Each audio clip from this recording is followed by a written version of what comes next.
Bismillahir Rahmanir Rahim. Hello and Ya Ali Madad. My name is Shamsah Malik, and I am the chairman for ITREB for the Western United States. And I will be the moderator for today's Critical Conversation. The Critical Conversation series has been conceived as an ITREB USA initiative aimed at engaging the entire Jamaat, but with a focus on 18 to 40-year-olds. The series aims to explore the critical question of our time within the context of our faith. Before we begin, I would like to read a land acknowledgement. Land acknowledgements are formal statements that seek to recognize and respect Indigenous peoples as original stewards of their lands, and the enduring relationship that exists between Indigenous peoples and their traditional territories. We do this to express gratitude and appreciation to those whose territory we reside on, and to honor the Indigenous people who have been living with and caring for their lands from time immemorial. Recognizing them also means acknowledging the historical and ongoing genocide of Indigenous peoples and the way in which we benefit from and perpetuate violence towards Indigenous peoples. Naming the original and current stewards of the land we live on is a first step towards making reparations. I live in Los Angeles, California, which is stewarded historically and currently sits on Chumash, Tongva, and Kiz land. We believe the work that we do in sessions like these is part of our ongoing responsibility to acknowledge and address the ongoing harm to Indigenous peoples, our work towards a society that is more just, equitable, and in keeping with our ethics as Ismaili Muslims. During our session today, entitled Faith and Practice, Service as a Way of Life, we will explore the concept of service in Islam and within the Ismaili Tariqah and how service can be practiced in our lives. During this session, you will see question and answers box where you can share additional questions or thoughts during the presentation. We will try to address as many questions submitted during today's talk as we can. With that, I am so honored to introduce you to our wonderful speakers for today's session. Our first speaker is Dr. Hussein Rashid. Hussein Rashid is a scholar specializing in Muslims in US popular culture and Shia justice theologies. He's also founder of a consultancy, Islamicate L3C, focusing on religious literacy. His books include Miss Marvel's America, No Normal, co-edited with Jessica Beldanzi, Muslims in North America, co-edited with Huma Mohibullah, and forthcoming, the Bloomsbury Handbook of Muslim Popular Culture, co-edited with Christian Peterson, Teaching Critical Religious Studies, co-edited with Jenna Gray Hildenbrand and Beverly McGuire, and Muslims in the US, co-authored with Precious Rashida Muhammad. With the Children's Museum of Manhattan exhibit America to Zanzibar, Muslim Cultures Near and Far, where he worked on exhibit design, community engagement, and curriculum development, he was an executive producer on an award-winning New York Times short animated documentary, The Secret History of Muslims in US. He's currently an executive producer for a multi-hour, multi-format documentary on Muslims in the US called American Muslim Stories. He served as an advisor on the Brooklyn Historical Society's project, Muslims in Brooklyn. He's currently working with various museums in the Smithsonian on projects related to religion. His Jamaati experience includes being a junior volunteer, a member of one of the first Ismaili Boy Scout troops, Troop 25, the scholar and director of Original Al-Ummah, managing and creating content for Al-Ilm Camp for high school students, developing content for Golden Jubilee Initiative, the Heritage Discovery Program, and serving 2 terms as a scholar on National ITREB. Our second speaker is Zahra Kassam. Zahra has worked for and consulted with foundations and community-based organizations on 3 continents over the last 25 years. Her work has focused on increasing equity and access to educational opportunities, advancing pluralism and cross-cultural understanding, and improving the quality of life of communities. Zahra currently serves as the Executive Officer of Global Encounters, a newly established entity that seeks to deliver groundbreaking and inspiring experiences that connect, educate, and elevate the global Ismaili Jamaat, radiate impact in communities in which the Jamaat lives. Initiatives under the Global Encounters, GE, include GE Camps, Jubilee Arts, Jubilee Games, Heritage Journeys, and new talent and youth leadership initiatives. Zahra previously served as a program officer for the Aga Khan Foundation Mozambique and a program associate for education, media, arts, and culture at the Ford Foundation. She holds a master's in education from Harvard Graduate School of Education and a BA in political economics and comparative religion from Barnard College.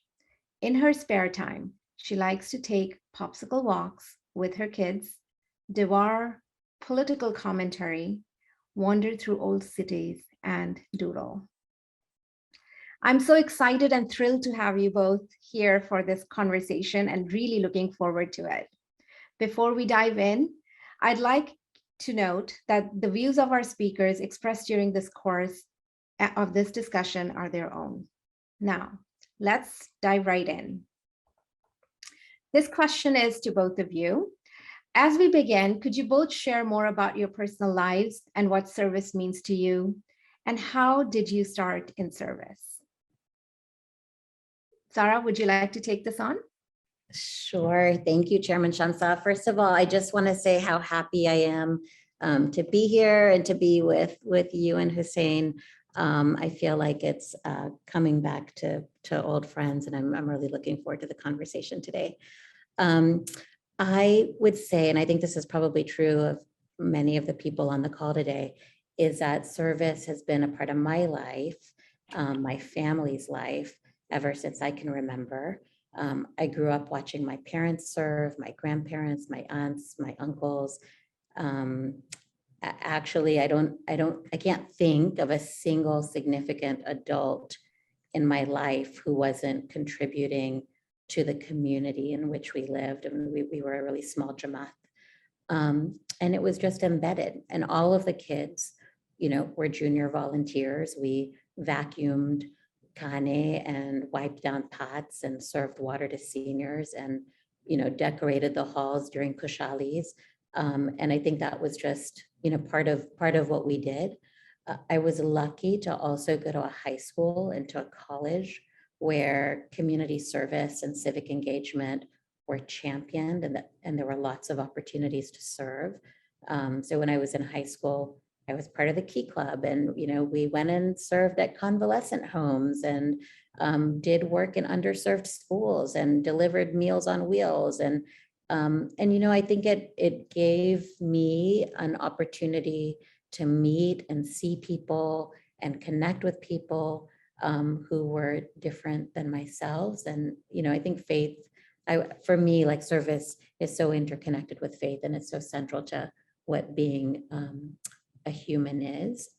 There's this really wonderful Aboriginal saying from Australia that says, if you've come here to help me, then you're wasting your time. But if you've come because your liberation is bound up with my own, then we can work together and we can do great things together. And I think that's a really powerful sentiment, and it's universal across faith traditions, this notion that humanity is all, that we're all inextricably linked, and that we're tied together by this divine thread that what affects one of us affects all of us. And so I think that's, for me, that's what service means.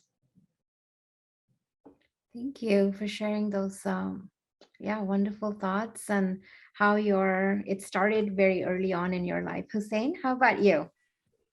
Bismillah ar-Rahman ar-Rahim. Assalamu alaikum. Yali Madat, everyone. Ramadan Mubarak. And I'm speaking to you from land traditionally stewarded by the Lenape people. I think my story is very similar to Zahra's in terms of how I got into this. I grew up in an environment where my mother, my father, my masis, my masas were all sevadaris. There wasn't a time, like I grew up in council offices. I would wake up, my father would pick me up from school or my aunt would pick me up from school, and I would go and they would do their council office things and I'd do my homework and then I'd fall asleep and then I'd wake up and then we'd be going home. And, life was around Jamaat, literally from the physical construction. I think very similar to Zahra, my family was one of the pioneer families in New York, from the physical construction of Jamaat Khana to the institution building that makes the Jamaat what it is now. Our parents are of that generation. And when you see the struggles that they went through and are going, and for our sake, and not just the material, but the spiritual struggles, you can't help but feel that this is something important that you need to take part in as well. And then you realize it's multi-generational, right? And I was fortunate in the Jamaat to have mentors outside of my family who, when I was old enough, took me under their wing and said, this is why we were doing what we did. So what's next for you, right? So they weren't telling me what I needed to do. They were telling me this is why they did what they did, because this is what the Jamaat needed at the time. This is what they got from the guidance from the Imam Zaman, and really gave that agency to me, and I think very fondly of the leadership and guidance I got from people like Fariel Rosh Sharif, Malidan Adina, Al-Nur Danani, Ali Asani, that these were people who were instrumental beyond my family in getting me to think about this. But coming back to my family now, thinking what does service mean to me is we tend to think of this word, and especially coming off Laylatul Qadr last night, we tend to use these words ibadat and bandagi, and we tend to think of very specific things, right? But both words are about servitude, right? And they're about, ibadat literally means to be in service, right? Bandagi literally means to be in service of someone or something. What are you doing? It is not just a spiritual discipline, but it's recognizing that our soul is embodied, that our soul is in a body. And what is the discipline of our body that disciplines our soul, right? And vice versa. And I think a lot about this quote that's attributed to Imam Ali alayhi salam, who says, faith guides you to deeds and deeds guides you to taqwa, right? To God consciousness, right? So that there's this relationship between action and belief and being aware of God. And it's not linear, right? This makes it sound linear, but it's cyclical, right? If you believe when you're a young child, you make a child do something, but that something that child does creates belief. And that belief then creates a virtuous cycle with actions. And why are you doing it? Because I'm aware of God in my life, right? And so really thinking about the idea that my soul does not exist absent my body, and how is my body in service of my soul, which is the eternal. And so that to me is where I'm sitting with service now, is a fundamental aspect of what it means to develop my own proximity to Allah.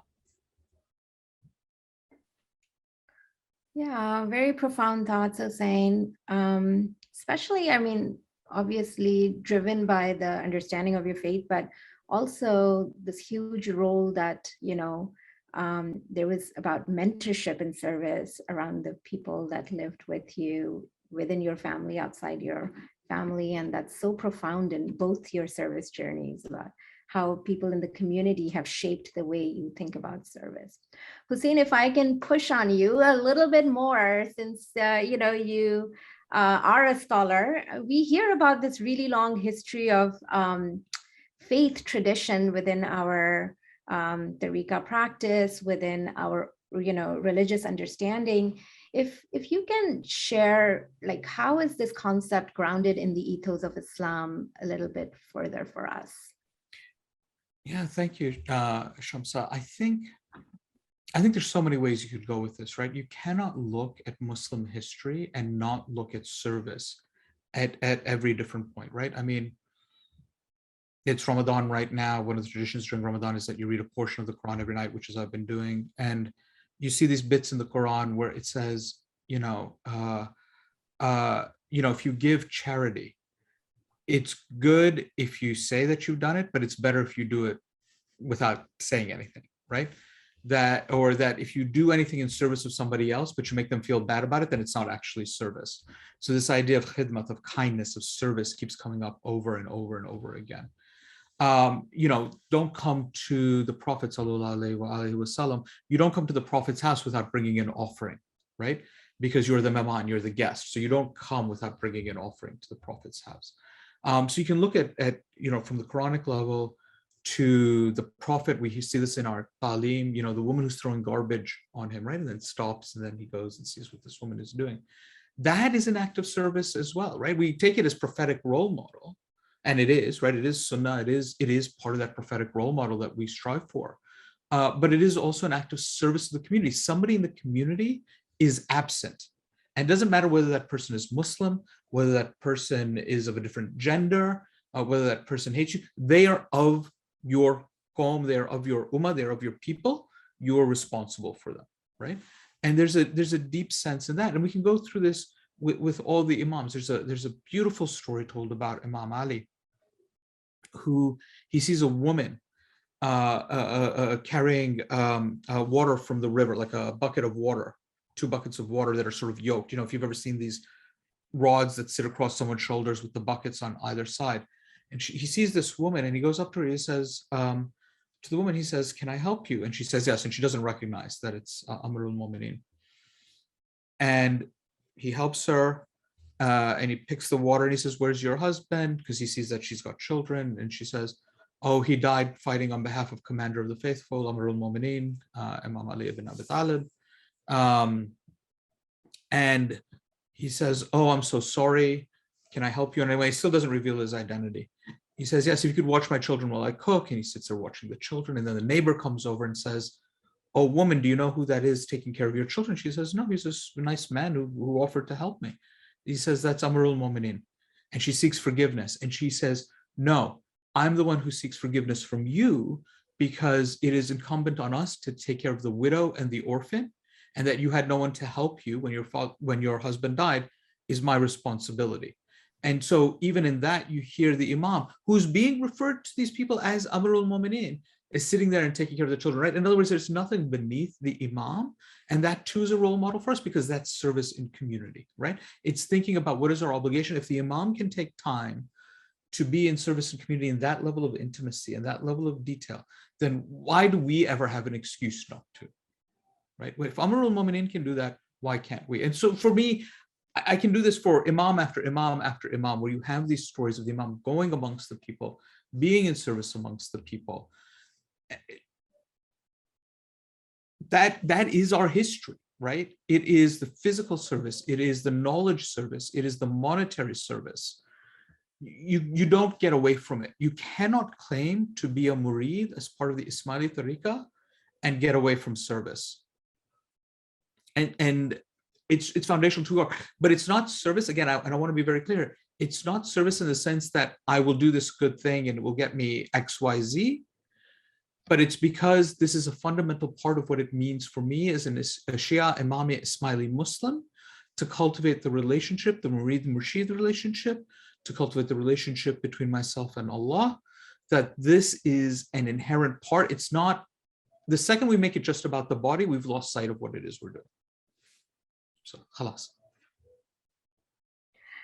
Profound. I think, a lot of times service is like, we're doing something for others, but you're saying that that's not what our understanding or ethos behind service should be.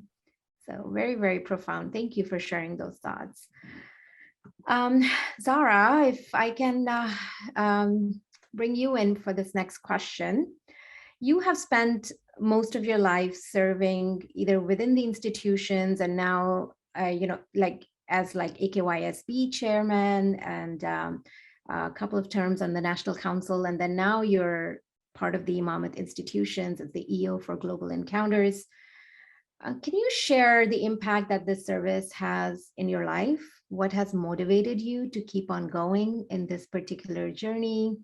Could you also share some of the obstacles that you have faced in this journey of service, and why haven't you given up? Thanks, Shamsah, and thank you, Hussein, for that, for your response to the last question, which I just like that, the notion of sort of God consciousness and the way that the Imam serves, right? Like, is just incredibly powerful. I would say that, and I think many of us would say, those of us who are in the institutions would say that we get much more out of service than we give. And that it is, it's an incredible privilege and an incredible responsibility. And there's like the tactical stuff. So like, I had a mentor who once said that the kind of on-the-job training that you get from serving in our Jamaati institutions, you really can't get anywhere else in the world. And it's true. You learn how to work with diverse groups of people. You learn how to communicate, right? You learn how to navigate through conflict and manage projects and plan strategically and budget. And, all of those things that I feel like I learned at a really young age. And many times what we learn in our Jamaati Seva, we're taking out into our professional lives and work. And so, and I think many people would probably echo that sentiment. Look, regarding obstacles, there's always going to be obstacles and struggles along the way. And sometimes things don't go the way that they're envisioned or planned or the way that you might think they should be. And you adapt and you grow. And when mistakes are made, which they're made by everybody, right? I think we learn from them, and you have to sort of, I think, separate out and not take things personally. You have to sort of be flexible and open. When I think about like, what is it that motivates me? I would say there's probably 3 things. Number 1, hands down, is Maulana Hazar Imam's vision for the Jamaat, for the world. It's incredibly inspiring, and extraordinary. And I think we only get to see that little, pinhole, through, but really it's the idea of working towards a vision that of a better, more magnificent world. That's kind of all the motivation I need to wake up in the morning. The second thing I would say is getting to work with the people that I get to work with. There's incredible talent. It's amazing to see the commitment, the passion, the kind of contributions that our volunteers make day in and day out. And I think that's incredibly unique to our community and our Jamaat as well, but that's, it's powerful. And then the third thing that keeps me motivated is, there's a lot of work to do in the world, right? Sometimes in our Jamaat, there's a tendency to be very insular, and we have to resist that urge and look at both our community, like our Jamaat, but also the community in which we live, and make those connections. And I would say that I think wanting to help build a better world, where children have access to education, and we can help alleviate poverty, and we can sort of really contribute to the well-being of others. I think that's also incredibly motivating for me. Yeah, thank you. I'm just listening to you. I'm relating this to your first response, which is like the whole humanity is interlinked with us, and that vision I can see has played out in your life journey as well. So thank you for sharing those thoughts around what's kept you going. And it becomes a personal inspiration for me, and I'm sure for many in the audiences as well. Hussein, similar to Zahra, your life has been dedicated to service both within external community as well as our Ismaili community. And in many ways, you've helped shape the world, in which we appreciate diversity that exists within Islam, allowing young people within our community to feel that they can feel comfortable in their own skin, the way they are, the way they want to relate to their own faith and their identity. The work that you do is hard, and it a lot of times faces a lot of resistance. How do you keep going? I want to take a step back, Shamsah, because I think it's important. And Zahra, I hope you're okay with this, but I think we need to out the fact that we've known each other since we were Luma participants many, many moons ago when we were 16. And I think it's instructive, Shamsah, because you're asking these questions to us back to back. And Zahra, I'd love you to chime in, but to understand a little bit, I think, where our investments are. So we were Luma participants. We ended up 2 years later together at the same college. We were undergraduate students together. I was at Columbia, Zahra was at Barnard, like across the street. And we made a little bit of trouble on campus through campus activities. We did our service through different service organizations on campus, but we actually ended up serving together on health board, doing an AIDS education project, which, Zahra, if I remember, was actually under while your mom was health board chair. Am I remembering that right? I don't remember, but yeah, that's probably the right timing. I was on the local health board. I was pre-med at the time before I went into Islamic studies, and Kassam had taken me under her wing. And then we got pulled into this project on AIDS education in the Jamaat. And then from there, Zahra and I went to graduate school together for a couple of years. We overlapped. We were both at Harvard at the same time, and we were working on Mosaic curriculum, if I remember correctly. And then also what would have become the Youth Coordinating Forum, this program that brings various youth programming under sort of one coordinated umbrella. And the reason I'm giving you this history is because I think it's useful, right? I mean, I think that is, Zahra and I have this really similar trajectory, right? We're the same age, we're having similar experience, like literally not just similar, we're having the exact same service engagements. We're pulling each other into each other's projects. I was getting pulled into ITREB, Zahra was getting pulled into AKYSB, and we were sort of the ways the boards talk to each other. And this was pre-YCF, right, where there's something a little bit more formal. And I say this because I think it's instructive, and I'm not going to speak for Zahra anymore here, but I think it's instructive. One of the things I admire about Zahra, and related to the question you just asked her, is the way she's committed to the Jamaati institutions as a way of growth for the Jamaat, and really doing something really innovative and exciting with GE in ways that I could never do, right? And part of that is you realize that Sebadaris at the end of the day are human like you and me, and the Imam has asked of us to do the best that we can do to fulfill the Imam's vision. And we're not going to be perfect about it, and we're going to struggle with it. And it's very difficult. And I want to take my hats off to those people who do it day in and day out, right? If the nearly 50 somebody me would look at the 20 something me and be like, you don't know what you're talking about. And I think it's that maturity that comes from doing this type of service. And also realizing that the 20 something me was also afraid of doing something. And I made it easy for ITREB to be the fall guy, or Jamaati institutions to be the fall person for this, to let them say no, so I didn't have to say no to myself.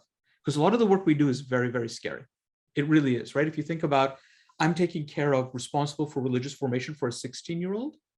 If that's not weighing you down, I think you might be doing it wrong. And I mean this in all sincerity, right? Think about that obligation you're taking on. But what it also taught me, that if service is about cultivating my spirituality, about creating my soul connection, that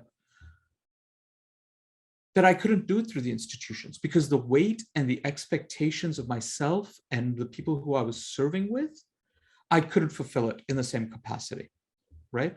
And that's not, I think that doesn't mean we can't hold the institutions to a higher standard. I will never, ever say that, right? The Imam has told us to hold the institutions accountable and hold them to a standard. That's not my argument. My argument is, though, is that when you put in that institutional service and it grows you, then mashallah, stay with it. And if it's not growing you and it's not growing your ability to serve Imam as Imam, then you have to think about why you're doing it and how do you then continue to serve Imam as Imam. The piece I've made is I'm here, I do these critical conversations, I do institutional adjacent work, especially with ITREB. But I'm not within the institutional framework, right? And I think that's an important thing. This is what's taking me outside the institutional framework, but it doesn't mean I don't think I'm not serving Imam as Imam, right? I'm very much in contact with leadership. I'm very much in contact saying, look, I'm doing this. This is why I'm doing this. In the course of my career, whether I've worked with the US State Department, with the White House offices, I've worked with museums, I've worked with documentaries, filmmakers, TV shows. I'm very interested in how intellectually, personally, with how we present Muslims in the US. And what does that mean? Like, I want space on screen or in these spaces that there's the option, the ability to be in there, right? And it's not, everybody's like, we understand that there's diversity in the Muslim Ummah and we can put that in, that's not going to be a problem. I desperately want that. And if in the course of that, I can open a door, if even 1% of the work I do says, when the Imam or the institutions need something, that door is prime, I'm not holding it closed. I'm there for that very reason, right? Come in, take it over. This is why I'm in these spaces. Zahra will appreciate this. We were at Columbia University at a time where there was a scholar by the name of Edward Said. And I had the privilege of his books. He says, if you want to understand how Islamophobia is structured in the United States, he didn't use the term Islamophobia, this is before we had this term, but he's, I'm going to paraphrase. If you understand how Islamophobia is structured in the United States, you have to understand the relationship between academia, government, and the media, right? So when we get a desire institutionally to say, well, how do we change the perception of Muslims? Well, we have academic work that says you need to be in all three of these spaces at the same time, right? By virtue of my degree, by virtue of my knowledge, I'm able to walk into all of those spaces at any time. Anytime I want, I can do that. And I take advantage, but not for me, right? I do it because I want the Jamaat to have that access in ways that aren't transactional, because we're there and they want to turn to us. So for me, shaping that is very important.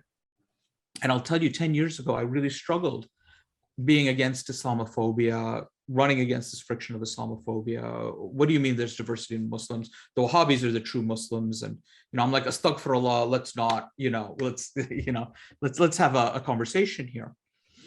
Now I find in 2022, there's so many people who are invested in changing narratives, who are invested, who understand this question of diversity and being Muslim.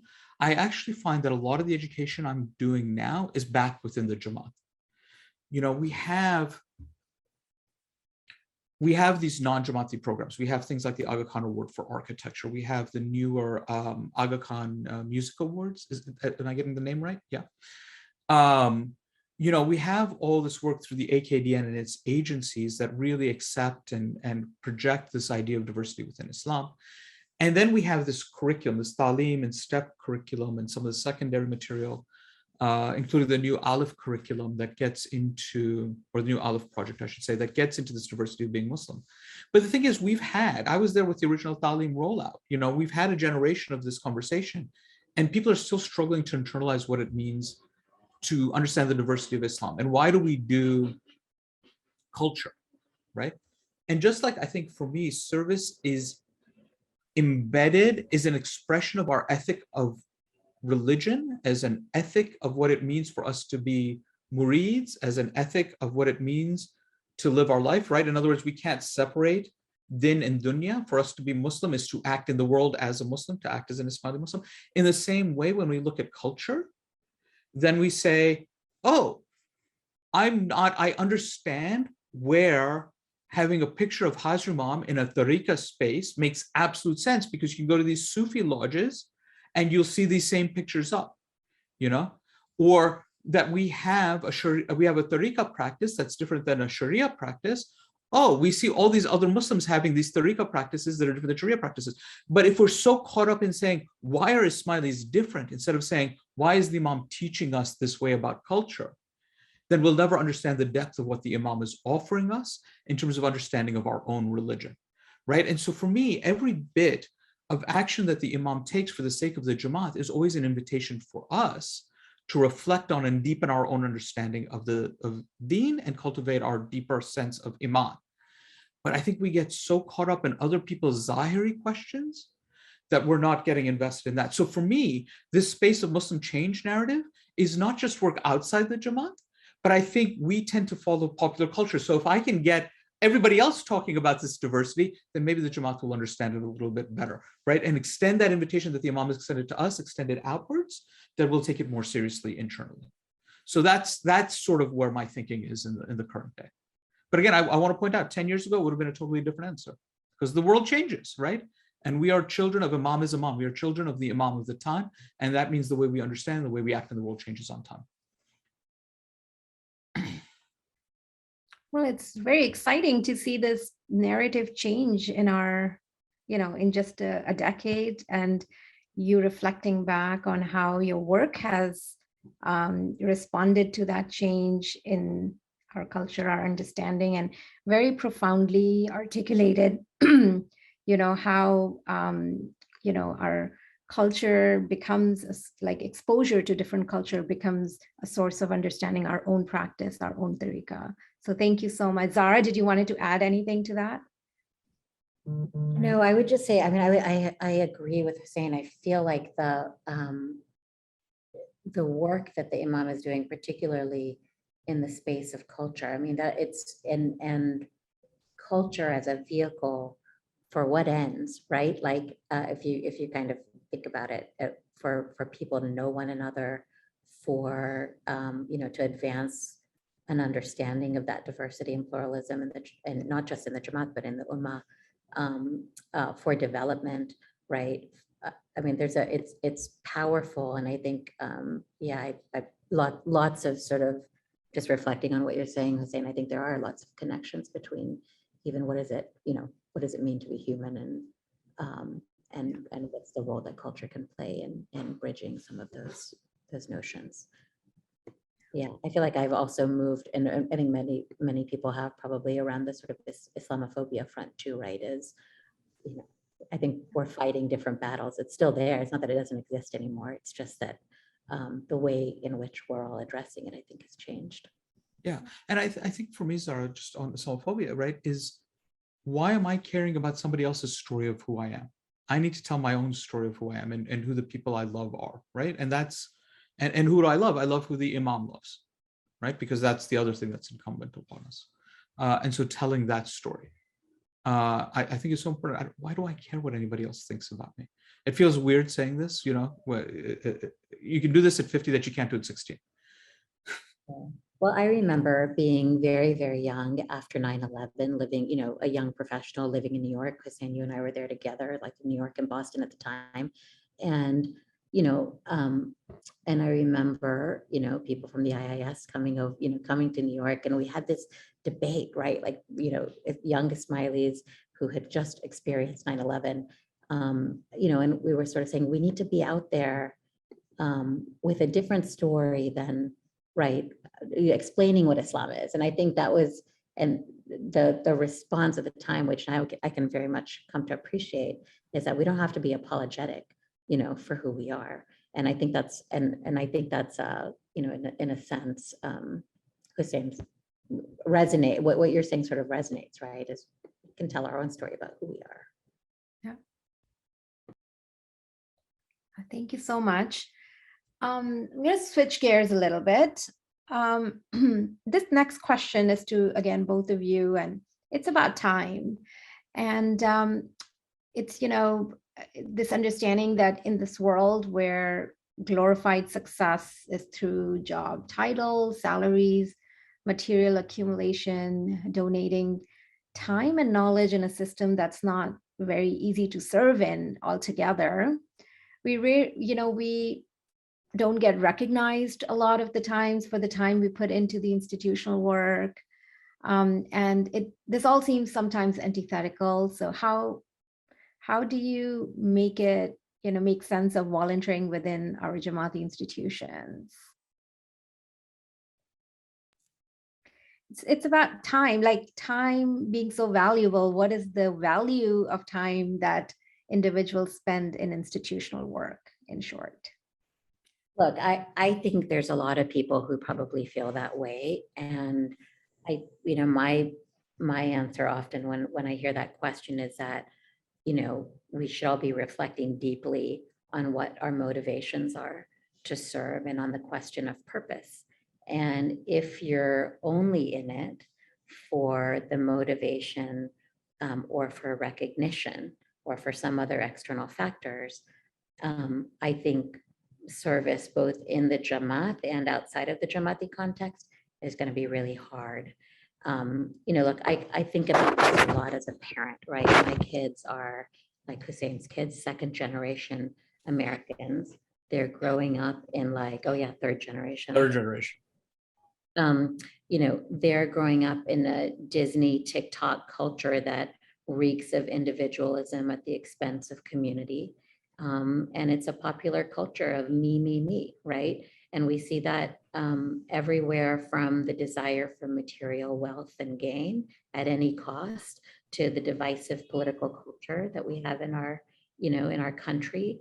And I'm not saying, by the way, that people shouldn't strive to be, strive for material progress and success. Should. I'm just not sure that that is mutually, that it's not mutual. I don't think they're mutually exclusive, I guess, like as success and then also serving. But I think there's lots of glimmers of hope amongst young people, particularly when you see sort of the social justice movements, the war in Ukraine and the public's response to that as an example. Yeah, I guess bottom line is there's a lot of work to be done and we need all hands on deck to do it. But the motivation has to be because you care about your community and you care about wanting to make a difference. And if you're starting from a place of wanting recognition, I think, we all have to acknowledge that sometimes the work that volunteers do is thankless and the impact may not be seen for years, maybe generations. It might not be understood. And so that's, so I just feel like that can't be the only motivation that you have. Yeah. I don't know.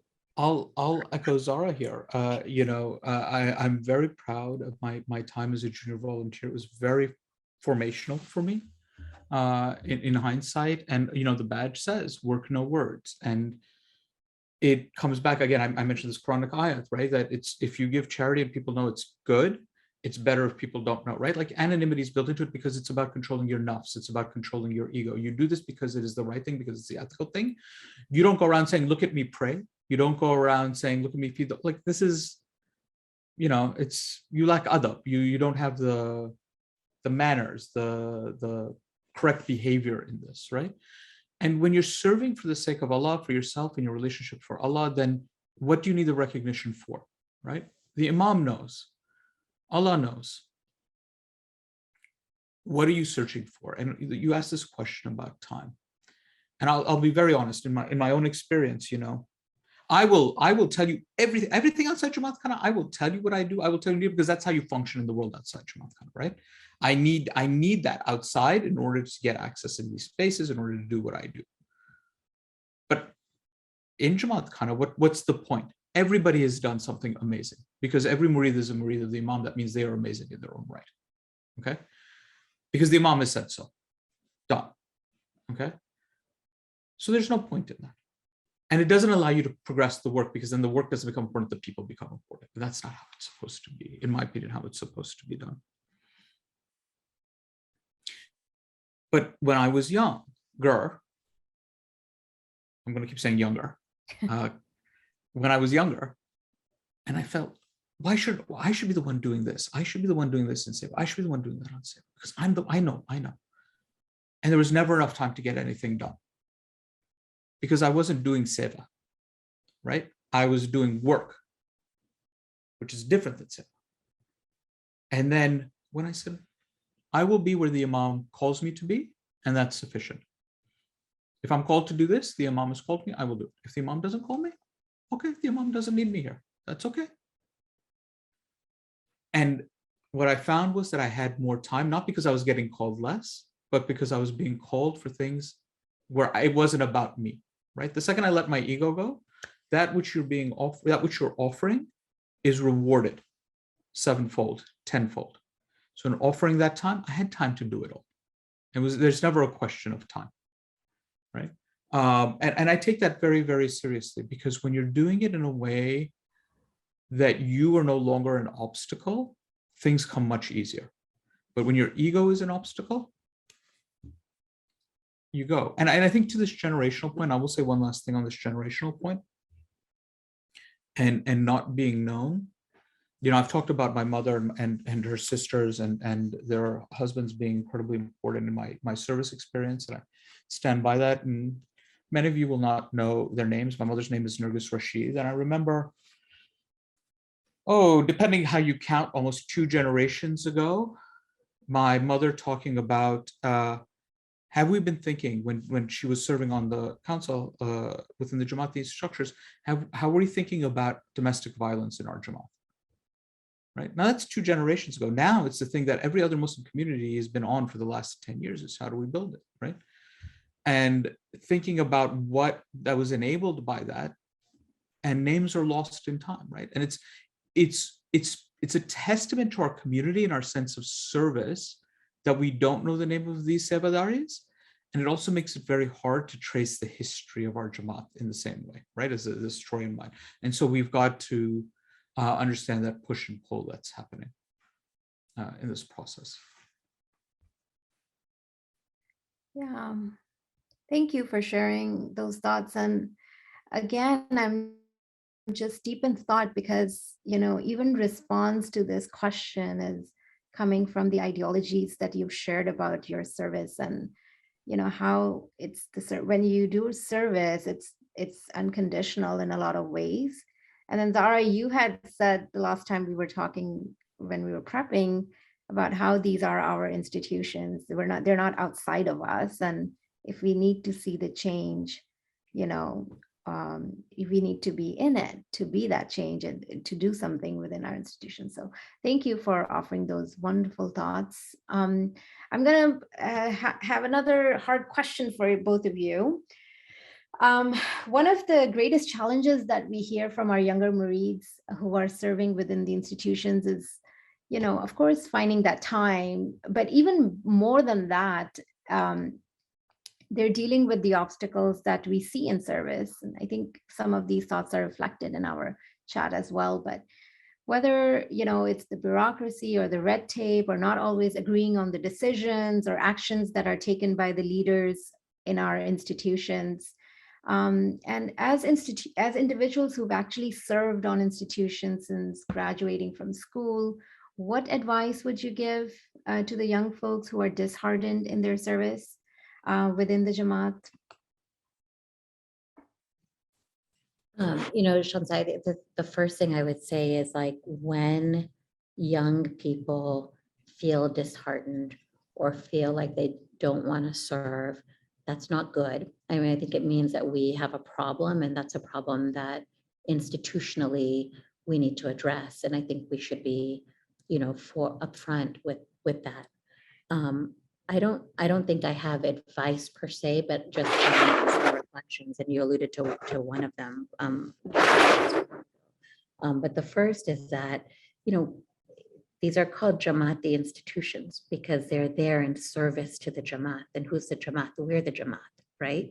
And so the sense that the institutions really I think people should feel that these are the institutions, they've been set up for us and they belong to us, right? And that anyone that has interaction, whether it's as a volunteer or as a beneficiary or a participant, that sense of belonging and that sense of connectedness to community, I think is really, really important. And if you have feedback, if you've had a poor experience, I wouldn't say run away. I think address it, like come and find somebody, because there are many, many people in the leadership, in the Jamaat, who want to hear that and they want to listen and they want that kind of feedback. And so I would say, don't be disheartened, because I think there are lots of opportunities, to contribute meaningfully, and that people, would want to know and understand your experience. I think the second thing I would say is that the Jamaat, the institutions locally, globally, need you. We need fresh perspectives. We need fresh ideas. We need the creativity, the energy, the enthusiasm, the commitment, the kind of leadership that youth and young professionals bring. And if we are to develop our community and our Jamaat for the decades ahead, it requires innovation and leadership from today's young professionals and youth. And so, I think we need to be forward facing, and I really think we need, we need young people to get us there. The best advice that I had when I was really young is what you alluded to today, just a minute ago, which is that if you want to really make change, you kind of have to be part of it. You have to be able to roll up your sleeves and make change from within. And I promise you, there are many, many entry points to do that. And so, being flexible, being willing to learn, but also just open to, to the possibilities, I think is really important. There's probably a lot of just looking at the participant list, it seems like there's also a lot of elders on this call. And what I would say to the elders in our Jamaat, maybe the professionals in the Jamaat, is that we also have to make spaces for younger members of our Jamaat to contribute meaningfully. And that takes, effort, I think, on behalf of everyone to really create those spaces locally. But yeah, I would encourage people to stay in it, because I know it can be disappointing sometimes, but we need you. I'll come from a slightly different angle than Zahra, not a different conclusion, just a different angle, which is, again, I think about the people who took time to mentor me from when I was a teenager, well, younger, but really external to the family, teenager and onwards. And they made space for me to be angry with institutions. They made space with me to be frustrated, right? These feelings aren't wrong. They're not bad. They're part of our human experience. And I think we can own them without feeling shame around them. Because I think often what happened, not often, I should say, but sometimes it's possible that people who are feeling angry at institutions, who are feeling frustrated with institutions, are made to feel shame, saying, the imam has appointed these people, they know what they're doing.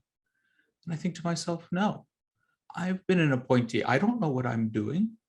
It's a question of that struggle and being charged with that struggle and wanting that feedback and wanting that guidance, and also recognizing that I've hit a point now where if a 16-year-old kid comes up to me and says, I'm really angry because of this, I don't need the 16-year-old kid to have the solution, but I need the 16-year-old kid to articulate what is making them angry.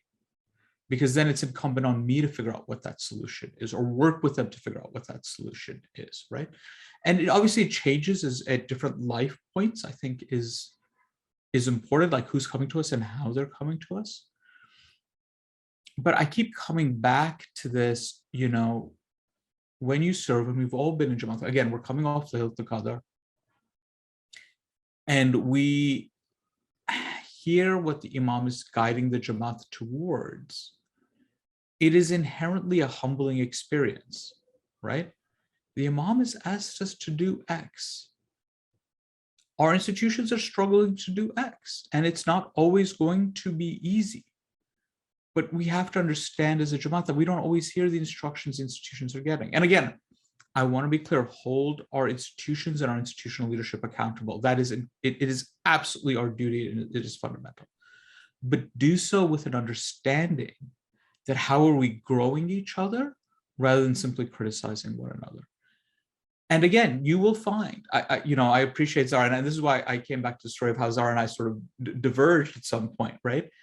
It's not that I'm anti-institutional.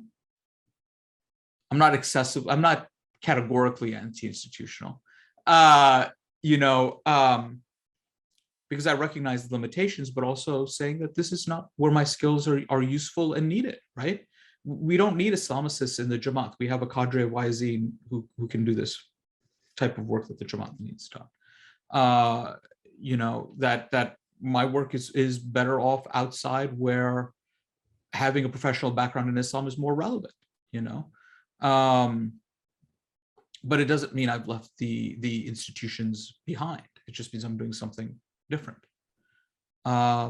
And recognizing where that is and where you can make that impact. And is it going to be doing what Zahra has done and fight this 30-year struggle to get GE formalized the way it is, and bringing together, arts programming and heritage programming and academies programming all under one umbrella? It's an amazing feat. It's not something I wanted to do. It's not something I'm interested in doing, and that's okay, right? Zahra, that's Zahra's role, and we're part of an ecosystem because we're part of a community, right? The thing is, can I still talk to Zahra, and can Zahra still talk to me at the end of the day, right? And how do we help and support each other? Yeah, and I just want to say too, like, I mean, Hussein, you say that, but I think the kinds of things that you do and the kinds of things that others do, even in their professional lives, you talked about sort of being able to open some doors for the community that maybe otherwise wouldn't be there. And I think that's to me critical for the advancement of of the Jamaat, but the Ummah too, right? Like at large. And so I think that's an important point. Like where do you find that your contributions are gonna make the most difference? And that might be in the Jamaati institutions, and it might not be. And it's all good. Yeah. And it's all needed. Yeah. Yeah, thank you. Acknowledging both of your thoughts. I think Zahra, to say that our institutions have a lot of room for improvement is acknowledging that is a big step also. And I know there are lots of youth who feel that way, that, we're not open to feedback. But like you said, I would also like to emphasize, being the one who is currently serving on institutions, that we would be, open to conversations. And, you have a space. You belong to the Jamaat. Like we want to work with all of you to hear your voices and get the feedback to improve the working this institutions. If you're coming in for experience for the seva and giving your heart and your time and your knowledge to it. So that's one thing I wanted to acknowledge. And then second thing, I really, Hussein, it's like to the point, right? Like, you have to find where your value is, and then, proceed from there as well. So thank you for those thoughts. I think we're going to move to our final question, and then we can move on to some panelists, some audience's questions as well. But just, if you can share, in all these years of serving within the Jamaat, outside of the Jamaat, what are some of your greatest learnings, and as well as, on personal reflection, where you felt like you could have done things differently, or you recognize as mistakes in your journey as well? I'll talk a little bit about learnings, because a lot of those learnings came from mistakes. If I may, I just wanted to come back 1 second, Shamsah, because you said something that just triggered a thought in my head about where do we make space. So, there's this Jamaati program called the College Program on Islam, which is just open, from what I understand, in person again this summer. It's on the road again, so please keep an eye out for notices. But I was one of the people involved in its first iteration, in its first year, way back when in 2002, where it was designed to be providing a religious studies introduction to Islam for Ismaili youth, particularly those who didn't have access to academic resources on Islam, or who might be in environments that they're maybe not thinking properly, or not getting a good introduction to Shiism. So it started very much as an academic, intellectual space, and it still is very academic. That's not what I'm saying. I stepped away from the program for a little bit. I came back as the director, and one of the things that was very important to me was thinking about how it remains academic, but it serves, we actively recruit individuals who might not otherwise think they're eligible for a program like this because of the standards we were expecting, because of the cost of the program, right? So in other words, how do we make a program like this more accessible to members of the Jamaat who we felt needed this, right? So really increasing peer learning across the Jamaat and increasing the diversity of the members of the Jamaat we bring into this. And I'm not going to say it's only me, a fantastic team of individuals. Our alumni contributed greatly. They told us what was working, what wasn't working, right? Again, because service is not about individuals, it's about communities and that sort of engagement. But I think it's also making these institutional spaces work for us. These institutional spaces that already exist work for us or work for the Jamaat in ways that perhaps it wasn't envisioned to, but they desperately need to. And I bring that up as an example that I think it's something that we need to own, right? How do these spaces become spaces that service the Jamaat when service is often about those who don't otherwise have access, right? So how does our service bring access to the table, right? Something as simple as sign language interpretation, closed captioning, thinking about languages that we use, from land acknowledgements to using our pronouns. How do we create cultures of saying murids are welcome in programs for murids, right? Instead of us putting a layer of gatekeeping saying, you're not quite murid enough for me, right? And how do we exclude people in those ways, unintentionally or otherwise? How do we learn and grow from that? So that's something I want to put out. And in terms of learnings, you know, there's a particular rules-based mindset. It says, do this or you're in trouble.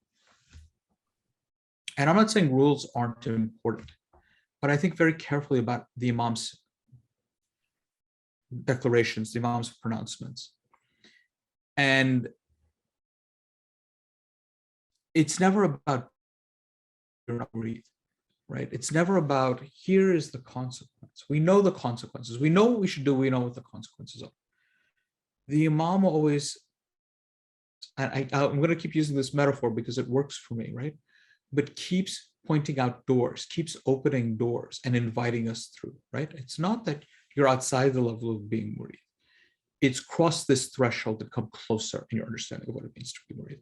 And that, to me, through various failures, and again, in youth programming, and Zahra could probably name some cases in our time together, but, you know, it really was a very punitive understanding of religion versus the Imam offering this very welcoming, loving understanding of the tariqah and saying, how do you position yourself that a murid feels like a murid at any time, no matter how distant they feel from anything else, that they feel like a murid, no matter how distant they feel from the Imam, no matter how distant they feel from the connection to Allah, that they know that they're a murid and they have a space in which they are welcome, right? And if we're at a point, and again, I want to be clear, right? We have very clear boundaries, what to do, how we eat, our behaviors to other people. I'm not saying any of that is unimportant, but the invitation is always to elevate ourselves, not to hurt ourselves through mistake, but to pick ourselves up and to keep going and say,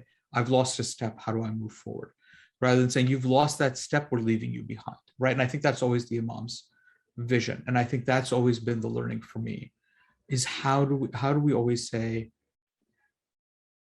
we will carry you when you fall, right? And I think that's something we often lose in this. And so for me, that's been probably my most important learning.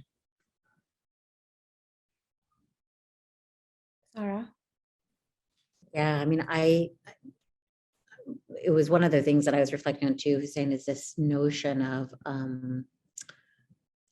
inclusion and kind of the changing, especially, well, you know, we're both speaking from the United States today, but the changing face of the community in the US in particular. And I think of, in the interfaith, community too.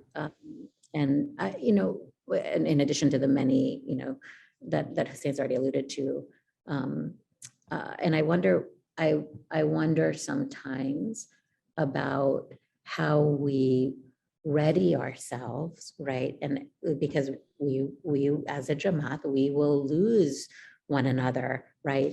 If we're not able to find those sort of binds that keep us together. And so that fabric of community is really, really important. I think a big learning for me has been really around relationships, and people will go through many, many programs, and they may not remember what they learned in a program, but they're going to remember how they felt and who they met. And so those, I think, to me, a big learning has really been about how do we create spaces for that for those relationships and the community to kind of really prosper and thrive. And yeah, so I would say, I said that's a big one. Yeah. It's funny you say that, Zahra, because I'm looking through the participant list, I'm scrolling through, and I'm seeing cousins, I'm seeing people who I've done service with for 20 years. I'm seeing former participants from CPOI, from Al-Ilm, from Aluma on here, right? Yali, to everybody, but especially to all y'all who are here because of that relationship, you know? And I think that's important. And I think that's why I highlighted the fact that we've known each other for so long, because we are part of that community of service, right? Like, we grew that community of service from where our parents and our families gave to us to our friends and our extended families, you know, and I think that's an important part of this, because that's what keeps us going in this process. And Shamsah, to my last point, I was trying to remember this quote by Imam Ali, and I found it. And I'll offer this quote from Imam Ali about being invited to, like, rules are being important, but it's being invited to a better way. So again, I want to do this in a context that we think about Hajj Imam's guidance, which obviously is important, but that this ethic is longer standing, right? Which is as ethics should be. They should be longer standing than the guidance. And Imam, I know, attributed to Imam Ali, he says, truly God has commanded us to do things while giving us a choice, and prohibited us from doing things while giving us a warning.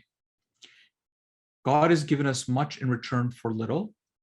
Our obedience does not burden the divine, and our disobedience does not threaten the divine. Right? So it's for our sake we are meant to do these things, and God is simply inviting us. And obviously, as the Mazar Allah, the Imam is inviting us in the same manner to say, what you do doesn't affect God, it affects your relationship with God. Are we coming back to that moment of alas, that where God asks us, am I not your Lord? And we say, Bala Shahidna, indeed, yes, we bear witness. You are our Lord, right? And that's the challenge that is brought before us on a constant basis. Thank you both for those very reflective thoughts. Yeah, I think this last question has, brought up a couple of important points. One is about this intergenerational building and providing that space of understanding by not only our actions, but using the right vocabulary, allowing people to exist in their own identities and being comfortable, and all of that work that we have to do within our institutions to ensure that there is inclusiveness. And then second thing, Hussein, just reflecting on, like, again, this whole conversation is about, our understanding of each other and the work that needs to be done, because we acknowledge each other as part of a united community, a united humankind. So thank you very much for those very reflective thoughts. I really enjoyed this conversation. Let's move on to some amazing questions that have trickled in through our audiences throughout this conversation. So the first one is for Hussein. One of the participants has expressed that, thank you for sharing the stories of various imams. Are there resources that you can recommend for us to learn about all of the examples that fall between Imam Maulana Ali alayhi salam to Maulana Hazar Imam, all the imams that we recite the name in our dua, but do not hear much about? Yeah, I really appreciate this question, because it's a useful moment for us, for me, to talk a little bit about the work that I do, right? So I work mostly on Muslims in US popular culture, but I am trained as an Islamic studies scholar, broadly defined. And the way we have to understand, we hear this word sunnah, and often we hear it related to Rasulullah, which it is. It's, the largest corpus of sunnah is related to the Prophet. But within Shi'i traditions, obviously, we look at the sunnah of the imams as well. But within Shi'ism, of course, the imams authorize what hadith are sound hadith. What are the traditions that are sound across the generations, right? So we don't have an authorized Ismaili hadith book of sayings of the imams, of sayings of the Prophet, or actions of the Prophet and the imams. And I want to be clear, right? Only the imam can authorize this. So when I say this, I'm very careful to say attributed to Imam Ali, because we think historically it's attributed to Imam Ali. That's a historian. But as a murid, only the imam can vouch whether it is in fact said by Imam Ali or Imam Jafar Sadiq alayhi salam or Bibi Fatima alayhi salam, right? That only the imam can authorize that knowledge. As a murid, as a scholar, I can say this is attributed to because there's historical evidence that it's given to him. So I want to make that distinction, right? That I keep saying this because I'm speaking as a scholar of religion. I'm not speaking as a murid. This is not an authorized set of traditions by the imam. But I read voraciously in my field because I love it. That's why I'm in it. And so I read a lot of particularly Isnashri and Bora texts where they have different chains of transmission. And I love these stories. And so, there's no such thing as there's no such thing as bad knowledge. It's what we do with that knowledge. And so I say with the caveat, go out, please, and read voraciously, but understand how it fits within our framework and within our tariqah, right? That these things can only be authorized by the imam. People who say they speak on behalf of the imam are always of concern to me because the imam has authorized very few people to speak on his behalf. The imam addresses us directly.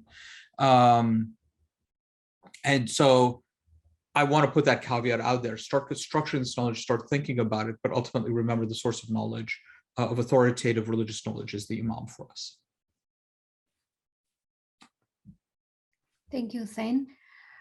This next question is perhaps for both of you.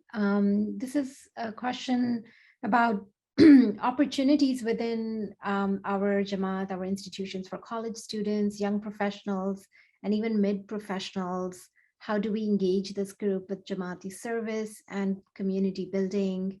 This participant is saying that they've come across individuals with various backgrounds who would be great assets to the Jamaat, but they're currently not engaged, perhaps. Any thoughts? Yeah, sorry. So, Chairman, can you clarify? Is it that there are people that want to serve but don't know how to, or is it something different? Perhaps that's the question. That what are the service opportunities for the youth and young professionals? They see that formalized or structured opportunities are very few. So how do they get engaged, or how do they bring them forward and perhaps a Jamaati level, how to engage them? I mean, look, I think at the Jamaati level, it depends on where you want to serve, but I would say that in every professional endeavor there is out there. So whether you're a health professional that, that wants to do telemedicine, or whether you're a project manager that can help, or a coder, or a journalist, or a teacher, right? Like, I think there is something for anyone or everyone that wants that would fit your, what your career paths or what your interests and professional knowledge are. I think there's so many places to serve. The question is, how do you get access to those opportunities? And I think the first place I would say is to reach out to your council corner, to reach out to the Muki Kamriya, to reach out to, folks in your Jamaat that are already serving and plugged in. And there's hopefully, depending on what you want to do or what your expertise is, I think there's many, many places for people to be involved. I'll come at it, I think, hopefully from a complementary way, which is, those of us who have the ability, who are in these service positions, I think it's incumbent on us to look out for people as well and think about how are we replacing ourselves. So again, it's not about us, it's about the work that needs to be done, right? So if I step away from Project X tomorrow, there's somebody there to fill in that gap, right? And I think question of intentionality is important, right? At the point I'm at in my career, I don't know if I could mentor a 16-year-old in the same way I could when I started this in my mid-20s, right? I'm looking for grad students, I'm looking for other creatives who I can build with. and mentorship may not be the right word. Right now, I'm looking much more for peer relationships and doing something more creative, maybe a little bit younger, and that could be mentorship related. But I think it's always looking for us to also look for where that talent is and who's not at the table, right? That's the thing I keep asking myself over and over again. Whose voices do I not hear, do I not see? And really looking for those individuals and saying, how do I elevate that? And, you know, you do this in the context of Jamaat Khana, and I think this COVID rupture has really made us rethink a lot of things about how we do Jamaati programming, but it's also broken one of the most important pipelines we have, which is face-to-face Jamaat Khana interaction. And it's going to take time to rebuild that because we're still not at full capacity and people are at different comfort levels. And I don't know because I sit outside the institutions. So again, this is not an institutional critique. This is, I literally don't know in terms of intentionality of how we're doing Jamaati work, if we're thinking about that rupture in the pipeline and how do we, make sure it doesn't get excessive. I think, a 1 year, 18-month gap is a lot, but if this extends into 3, 4, 5 years, that's a lot of knowledge that's not being transmitted. And so how do we make sure we're picking that up? Thank you both. Our next question is your comments around inclusion of the most marginalized in programming gives rise to an obvious question around inclusion or lack thereof of the marginalized, underrepresented, unheard voices in the institutional infrastructure itself, and how that might be impacting our programs and services. I think you touched on that a little bit, Hussein. Maybe I'll start you with that, on that. Yeah, I mean, happy coincidence. But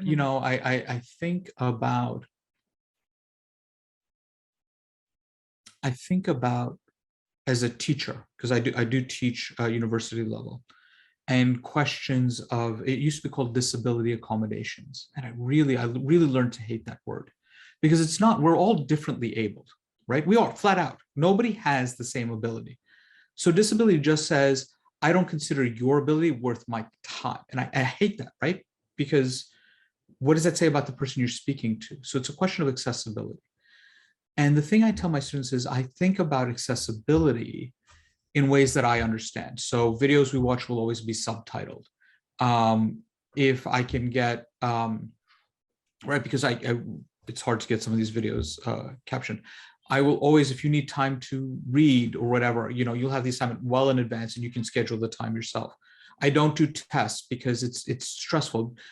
Some of my colleagues look at me and they're like, oh, you're coddling them. And I'm like, no, I don't know where they're at.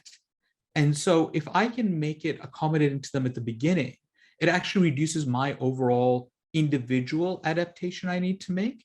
It allows them to work better and smarter, and it allows them, because ultimately what I'm invested in is show me your learning, right? And if I make it flexible enough that they can show me their learning without saying, I'm different, right? And saying, no, we're all different, we're all going to do this differently, right? I think that's huge. And so again, it's thinking about, it's about accommodation, it's about accessibility, but I think ultimately it's just about being human. Like, I want to be nice to other people. What is wrong with being nice? And I don't understand why that's a problem, right?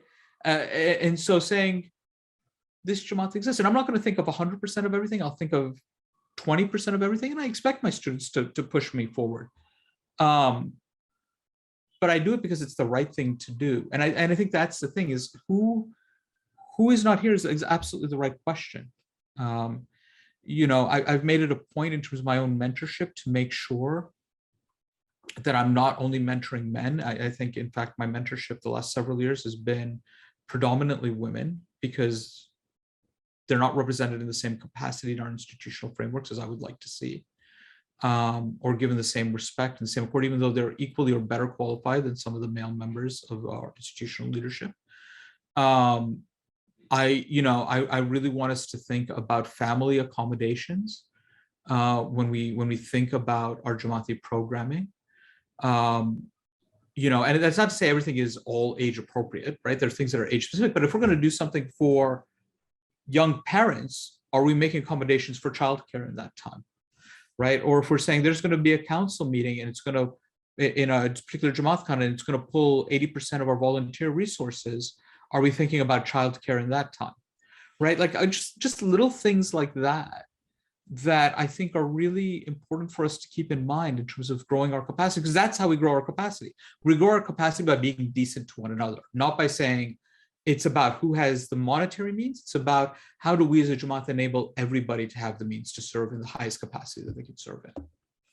And that's also, by the way, how you increase overall Jamaati participation in volunteering, because there's so much supplementary work that needs to go into our systems, in my opinion, and we need the manpower. We need the people power for that. I agree, absolutely.